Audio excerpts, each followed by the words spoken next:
Yo, what's up, guys? RC Life 420 here. Coming at you with a video. It's been a long ass time. In today's video, I'm going to be removing this engine from my Nitro Rustler and just going to inspect the pinch on it. I recently just did a repinch on it, and I did a couple tanks through the truck, and I just want to see if the pinch is still there. And I'll show you guys kind of how I did the little repinch as well, but for now I'm going to just remove this engine, and we're going to see how this pinch is on the truck here. Hope everybody had a great holidays and Happy New Year. Hopefully it's a good one. Just going to pull this engine out here. Yeah, I haven't made a video in a long time, like a new video anyway. Been kind of busy with other stuff and life and all that good stuff, so I haven't stopped playing with RCs or wrenching or anything, but I haven't obviously been making videos in a while, so I'm hoping to make a little bit of a comeback this year. Let's get this engine out of here for a sec. I gotta take that return spring off here. There we go. This is a Traxxas 2.5 engine with a low C 3.4 carb and a Rick Ritter pipe.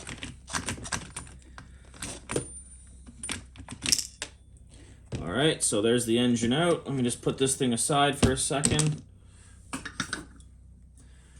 Also, a little side note. These ProTech lights are really sweet, man.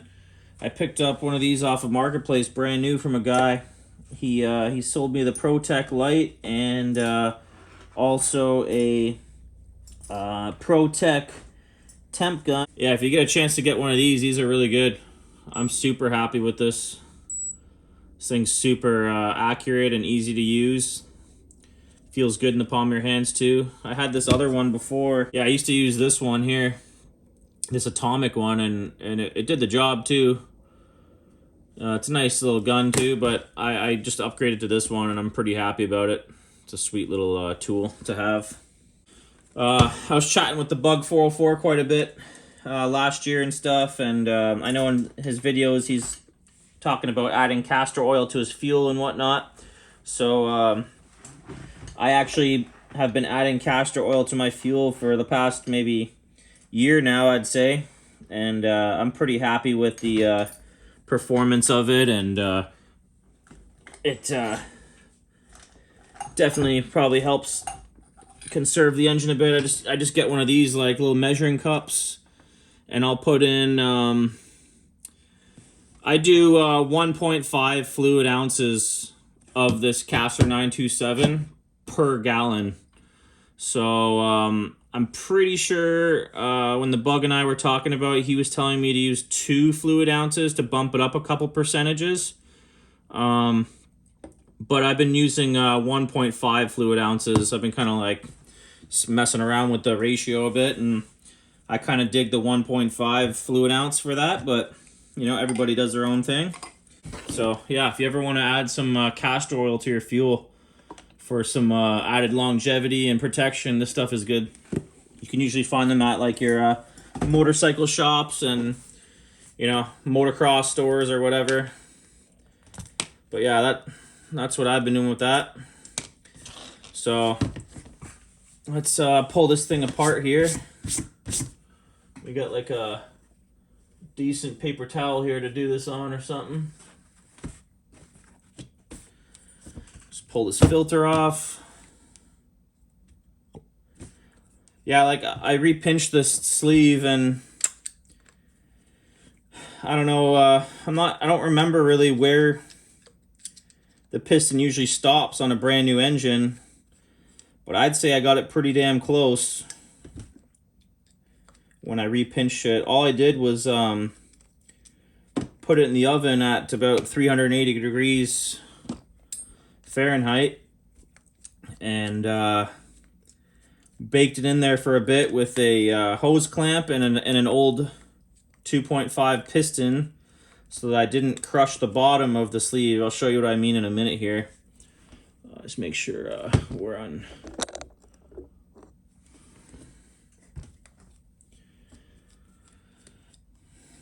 Yeah, I tried to do a couple repinches last year, and they didn't quite work out as planned, but I tried it again this year.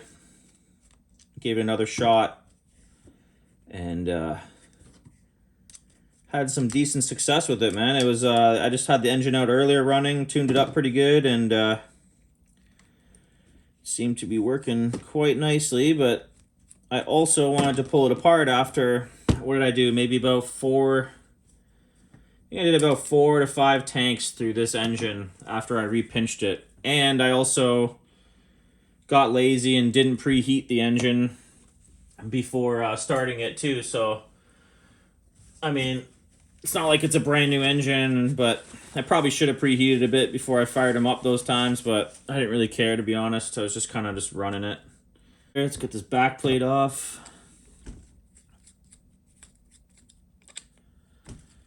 Yeah, man, I also made a couple new keychains the other day just for myself. I always end up giving them out and this and that, so I just made a couple just to hold on to for myself.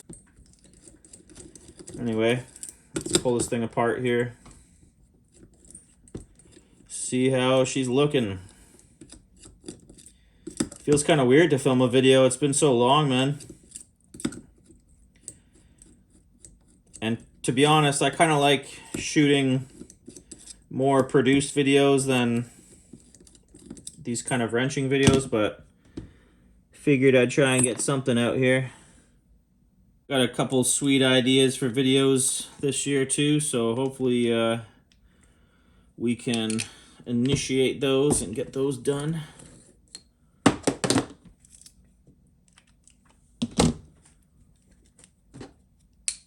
There we go. Smack that bitch off. Let's get this collar off here, or this collet, I should say. Shout out to all the homies, man. Okay, there we go. Now we can... it still feels like there's some pinch there, man. Oh, yeah. Let me find a zip tie here real quick. Nice, there's one right here. It fits. The 2.5s are always kind of difficult to get the sleeves out of because they're a little bit smaller. Oh, actually just popped up right there when I said that. It's probably because I just rebuilt it not too long ago. Let's just try and get this freaking sleeve out of here. And this was just an old piston and sleeve that I had kicking around that... You know what? I've seen people put the zip tie through this way. I want to see if that works too. Oh yeah, it does. You break the zip tie, but I mean...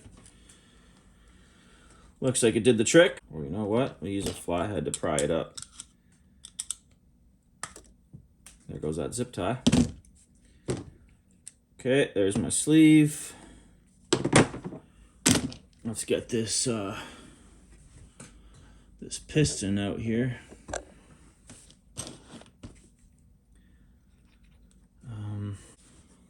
All right, I'm not going to pull the carburetor off because we don't need to. Just going to pull this crankshaft out just to see how that's looking. Looking mighty fine, if I do say so myself. Bearings feel like whatever. Okay, so here is my sleeve and the piston.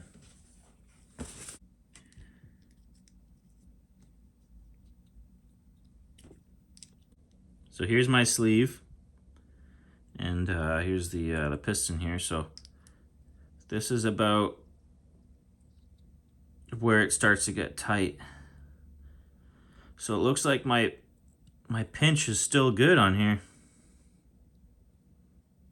I'm actually impressed.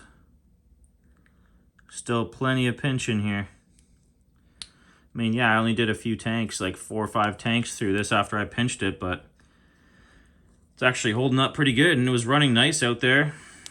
There's a little bit of buildup on top of the piston. I don't know if that was from before or now or what, but maybe I can give that a little clean up. But the good news is I just made a good running piston sleeve out of basically junk that you wouldn't even be using anymore. Yeah, this piston won't even go to the top, so that's actually really sweet.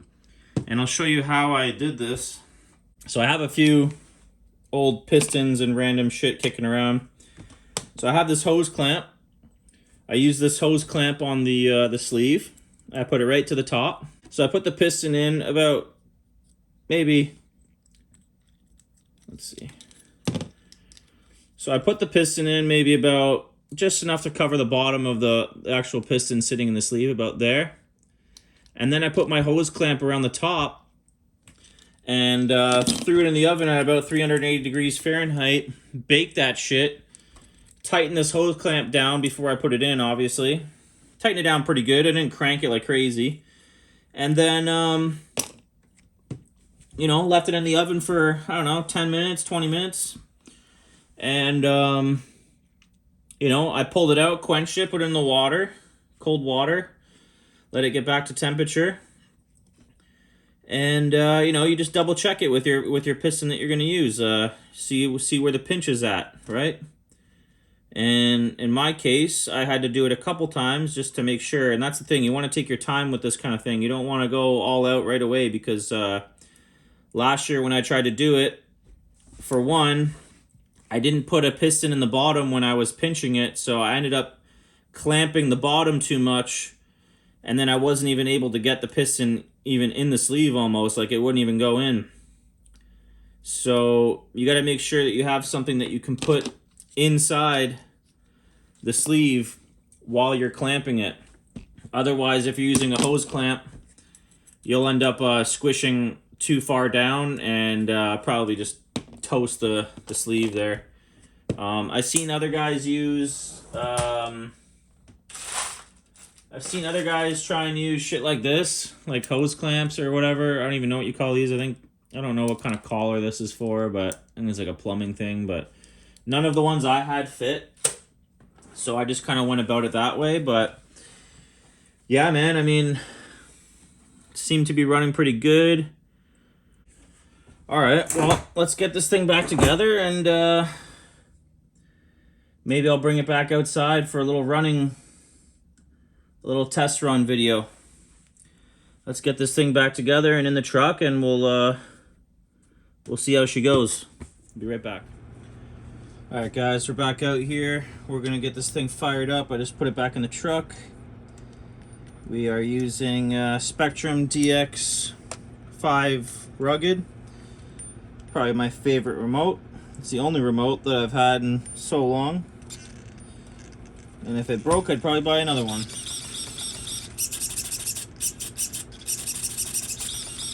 Right, no preheat or nothing. We're gonna fire this up and see what happens. I had it tuned up earlier, so it should be pretty good. Let's fill them up.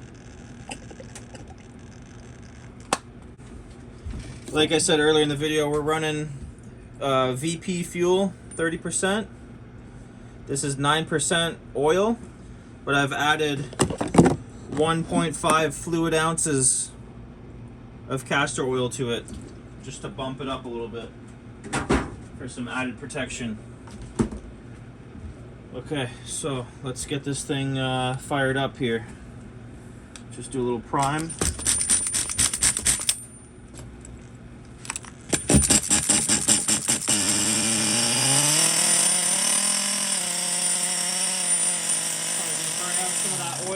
It's probably going to burn some of the oil I just put in it to assemble it. And it's also not warm, so I got to warm it up.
$199.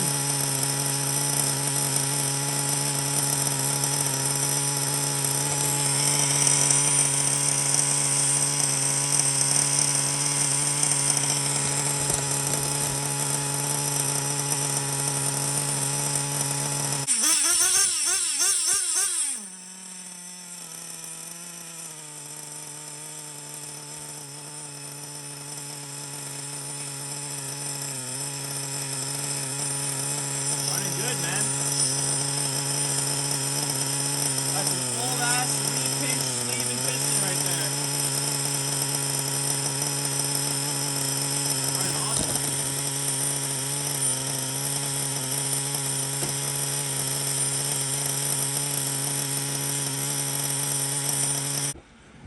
Alright guys, that's it for this video.